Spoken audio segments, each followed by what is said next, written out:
Olá pessoal, tudo bem com vocês? Começando mais uma aula de linguagem, a sequência da aula sobre variedades linguísticas.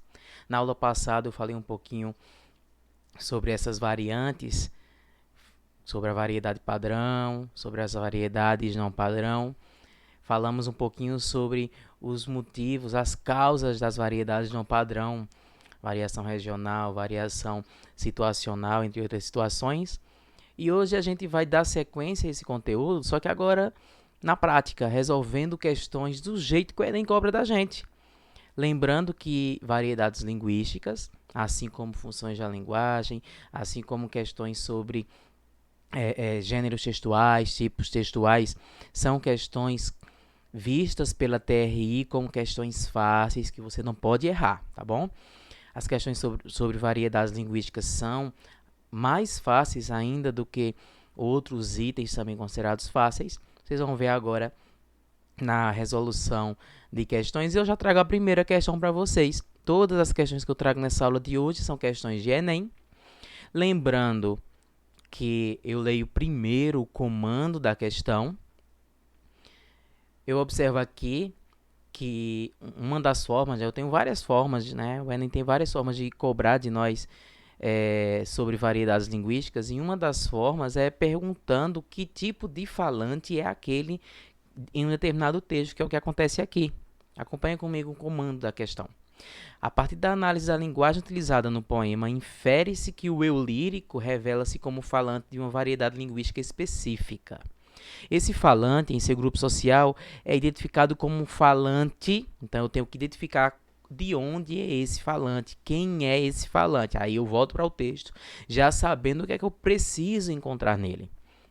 E o texto, primeiro, ajuda bastante se eu souber quem é Patativa do Assaré, um poeta do sertão, do interior do Ceará, que mal foi alfabetizado, mas tinha o dom da criação, né, da composição. E uma das marcas dele é que ele não escrevia, ele apenas produzia, alguém escrevia para ele, e nessa escrita tomava-se o cuidado de reproduzir fielmente até a marca linguística. Eu tenho agora uma variante da língua portuguesa como não apenas um jeito diferente de falar, mas como um elemento cultural também. E ele começa assim: escute o que estou dizendo, seu doutor, seu coroné. De fome estão padecendo meus filhos e minha mulher. Sem briga, questão nem guerra, meça desta grande terra umas tarefas para eu. Tenha pena do agregado, não me deixe deserdado daquilo que Deus me deu. Percebam que tem algumas palavras que são típicas de um certo grupo, de um certo falante, dentre as várias formas do português, né? Os vários jeitos de falar o português. E uma coisa que a gente percebe é que esse sujeito ele não é escolarizado, porque quando o sujeito é escolarizado, por mais que ele ainda carregue uma marca forte, um sotaque forte, ele vai fazer algumas mudanças. Por exemplo, ele não vai falar doutor, mulher. Então já elimino duas alternativas aqui, letra A e letra D, já que ele não é escolarizado, aparentemente não é escolarizado, e eu já dei spoiler para vocês sobre quem é o Patativa do Assaré. Também não é estrangeiro. O que acontece com o estrangeiro que aprende a falar português? Ele vai falar o português, mas com muita marca linguística da língua materna dele. E aí eu fico entre sertanejo morador de uma área rural e idoso que habita uma comunidade urbana. Na verdade, uma dessas é um distrator. O distrator vai ser justamente a letra C, porque talvez você conheça, eu mesmo conheço idosos que moram numa comunidade urbana e que falam desse jeito. Aí você vai lembrar, fulano, meu vizinho, mora aqui na área urbana e fala desse jeito, então, letra C. Só que esse senhorzinho que mora numa comunidade urbana e fala uma linguagem parecida com essa aí do texto, ele não fala assim porque ele é um idoso. Porque se fosse assim, todos nós, na velhice, falaríamos, mudaríamos nosso jeito de falar. Na verdade, ele fala desse jeito porque certamente quando criança, lá no início da sua vida, ele era morador de uma área rural, que é a resposta certa, a letra C. Ele é um sertanejo morador de uma área rural. Então, observe que um dos padrões que o Enem usa para nos cobrar acerca das variedades linguísticas é justamente colocar um texto com uma fala específica e me perguntar de onde seria esse falante. Mas o Enem não usa só isso. Vamos para outra questão. O Enem também trabalha com contextos, situações comunicativas, e a gente fala muito sobre isso, né? Quando a gente fala sobre variedades linguísticas, não tem um certo e errado. O padrão não é o certo e o não padrão é o errado. Na verdade, existe diferente e adequado. Adequado a quê, Diego? Adequado ao contexto. Então, observe aqui que eu tenho uma questão que mostra um determinado contexto comunicativo, e aí ele pergunta, nesse contexto, qual seria a variação linguística a se usar. E aí eu venho direto para o comando. Considerando as informações acima, o texto fala sobre a escrita, sobre comunicação. Já a gente volta para ele.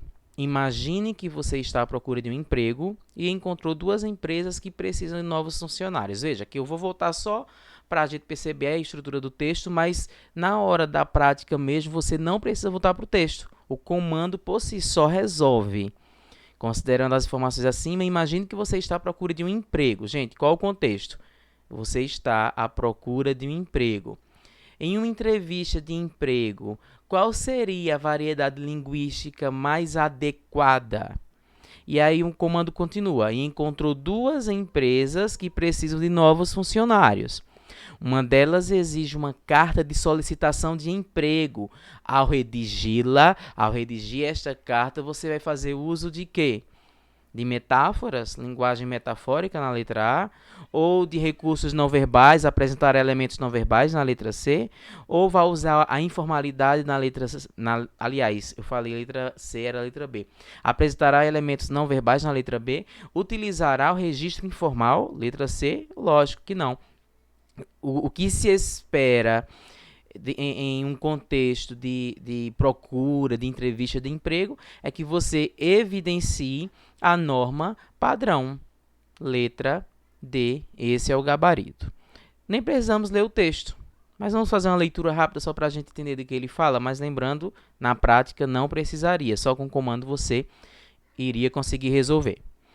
A escrita é uma das formas de expressão que as pessoas utilizam para comunicar algo e tem várias finalidades: informar, entreter, convencer, divulgar, descrever. Assim, o conhecimento acerca das variedades linguísticas sociais, regionais e de registro torna-se necessário para que se use a língua nas mais diversas situações comunicativas. Então, lembra, quando a gente fala de variedades linguísticas, não existe o conceito de certo ou errado, e sim adequado ou inadequado. O que existe é adequação ou inadequação, ok? Vamos seguir. Mais uma questão, agora também é uma questão de adequação, uma conversa entre a gerente do banco e o cliente.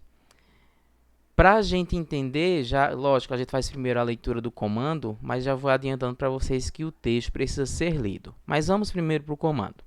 Na apresentação escrita da conversa telefônica entre a gerente do banco e o cliente, observa-se que a maneira de falar da gerente foi alterada de repente devido a algo específico. Então, vamos lá. A gente vai voltar para o texto buscando a causa dessa mudança radical na forma como a gerente do banco fala com o cliente. E aí a conversa começa. Boa tarde, em que posso ajudá-lo? Essa é a gerente. E o cliente responde: Estou interessado em financiamento para a compra de veículo. Nós dispomos de várias modalidades de crédito. O senhor é nosso cliente? Sou Júlio César Fontoura, também sou funcionário do banco. E a gerente percebe agora que não está falando com um cliente qualquer, e sim com um colega dela, não apenas um colega de banco, mas um colega que ela conhece, eles trabalhavam juntos. Olha a resposta, a última fala dela. Julinho, é você, cara, aqui é Helena. Você está em Brasília? Pensei que ainda estivesse na agência de Uberlândia. Passa aqui para a gente conversar com calma. Então, olha, vê só, ela falava antes com o cliente que ela não fazia a menor ideia de quem era só mais um cliente, mas quando ele se apresentou, quando ele colocou o nome completo, aí ela percebeu que não estava falando com um simples cliente, mas com um colega que ela já conhecia. Ou seja, porque ela mudou totalmente, radicalmente o jeito de falar para adequar a fala, a conversa com um amigo. Agora não era mais um cliente qualquer, era um amigo, não apenas um colega, tá? Alguém que ela conhecia, já tinham trabalhado juntos e, lógico, nas situações em que você conversa com seu amigo, a informalidade geralmente predomina. Por isso que ela utilizou esse recurso, fez essa mudança radical. Vamos para mais uma questão? Aqui eu tenho essa tirinha das cobras de Luiz Fernando Veríssimo. E aí uma conversando com a outra, olhando para o céu, olhando para o universo. Será que algum dia os cientistas conseguiram explicar o universo? E a outra responde, acho que sim, mas só para outros cientistas. Vamos lá para o comando, a gente fez o contrário dessa vez. No que diz respeito ao uso de recursos expressivos em diferentes linguagens, o cartoon produz humor brincando com o quê? Veja aqui a conversa, veja o teor da conversa entre as duas cobras. Será que algum dia os cientistas conseguiram explicar o universo? Aí como é que o outro responde? Sim, mas só para outros cientistas. Ou seja, eu tenho aqui uma ideia de que a linguagem científica ela não alcança a comunidade de um modo geral. Ou seja, qual vai ser a resposta? Veja que eu tenho aqui distratores, veja que aqui eu tenho alternativas que se você não tomar cuidado você também se perde. Por exemplo, na letra C, impossibilidade de duas cobras conversarem sobre o universo. Gente, vamos lembrar que eu estou trabalhando aqui com duas cobras que são personificadas. Sempre que eu tenho em um texto um animal personificado, eu vou tratá-lo como pessoa, tá? Ele vai ter características de pessoa. Então, a gente já descarta a letra C. Na verdade, o gabarito vai ser esse, a letra A. Caracterização da linguagem utilizada em uma esfera de comunicação específica. Ou seja, a linguagem científica geralmente traz palavras que não são comuns do cotidiano da população. Então, por isso que houve essa brincadeira nesse texto em que uma cobra responde para outra que os cientistas vão sim conseguir explicar o universo, mas não para a comunidade em geral, e sim para outros cientistas, como uma crítica à linguagem exacerbada, exagerada que se usa na ciência, e não a linguagem acessível a toda a comunidade. Vamos para mais uma questão, também de Enem. Eu tenho aqui um texto um pouquinho maior, vamos primeiro para o comando. E vamos ver se a gente precisa voltar para o texto ou se o comando da questão já nos dá o spoiler. Dá uma olhadinha aqui no comando. Nesse texto acadêmico, gente, preste atenção. Eu tenho um texto, um tamanho médio, mas se eu vier para o comando, talvez eu não precise... Aliás, eu não vou precisar ler o texto. Só se eu realmente ficar com eu estou com dúvida, então por desencargo de consciência eu vou lá e faço a leitura. Mas observa, nesse texto acadêmico, as autoras fazem uso da linguagem formal. Gente, o texto acadêmico, o texto universitário, ele geralmente é lido por outros universitários. Então, por que as autoras fazem uso da linguagem formal? Porque se é um texto acadêmico para outros acadêmicos, não é todo mundo que vai ler. e sim um público específico, um público também de acadêmicos, ou seja, nessa questão, a resposta certa vai ser atender às características do público leitor. Qual é o público leitor? Outros acadêmicos. Ponto. Então vejam que o comando dessa questão me fez com que eu respondesse sem fazer a leitura do texto. Olha que coisa boa. Eu já consegui fazer aqui a resolução em 30 segundos, no máximo um minuto. Sobrou aí um tempão para aquela outra questão que certamente vai aparecer lá na frente e que vai exigir mais tempo de mim. Tá bom? Vamos para mais uma questão? Essa aqui é boa. Vamos primeiro para o comando. A exploração da variação linguística é um elemento que pode provocar situações cômicas engraçadas. No texto, o tom de humor decorre da incompatibilidade entre o quê? Ou seja, tem coisas incompatíveis aqui. Para a gente entender, preciso voltar para o texto. Percebam que tem uma característica, uma estrutura de uma carta. E a carta começa assim. Prezada senhorita, tenho a honra de comunicar a Vossa Senhoria que resolvi, de acordo com o que foi conversado com seu ilustre progenitor, o tabelião juramentado Francisco Guedes, estabelecido à Rua da Praia, número 632, dar por encerrados nossos entendimentos de noivado. Como passei a ser contabilista-chefe dos armazéns Penalva, conceituada firma desta praça, não me restará, em face dos novos e pesados encargos, tempo útil para os deveres conjugais.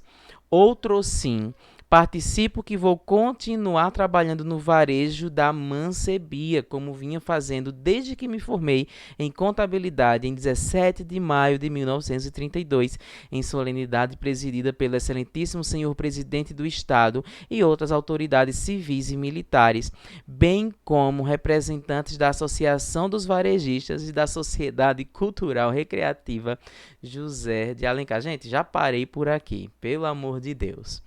Olha que forma de um noivo falar com a noiva. Lógico, eu estou falando aqui de um texto bem antigo, mas apesar disso, gente, é uma relação noivo e noiva. Então, vamos voltar aqui para o